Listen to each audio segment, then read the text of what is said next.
పహల్గామ్ ఉగ్రదాడి నేపథ్యంలో సింధు జలాల ఒప్పందం అమలును నిలిపివేస్తూ భారత్ తీసుకున్న నిర్ణయాన్ని పునఃసమీక్షించాలని పాకిస్తాన్ విజ్ఞప్తి చేసింది. సింధు జలాలు నిలిపివేస్తే పాకిస్తాన్లో తీవ్ర దుర్భిక్షం నెలకొంటుందంటూ పాక్ జలవనరుల శాఖ భారత విదేశాంగ శాఖకు లేఖ రాసింది. దీనిపై భారత్తో చర్చించడానికి సిద్దమని తెలిపింది.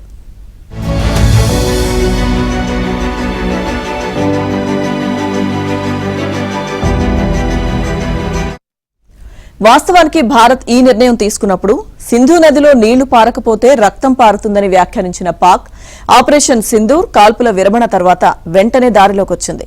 కాల్పుల విరమణకు అంగీకరించిన సింధు జలాల ఒప్పందంపై వైఖరి మార్చుకోబోమని భారత్ తేల్చి చెప్పింది. పాక్తో చర్చలంటూ జరిగితే పీఓకే ఉగ్రవాదంపైనే జరుగుతాయని ప్రధాని మోదీ ఇప్పటికే స్పష్టం చేశారు. ఈ తరుణంలో పాక్ విజ్ఞప్తి చేయడం ప్రాధాన్యత సంతరించుకుంది.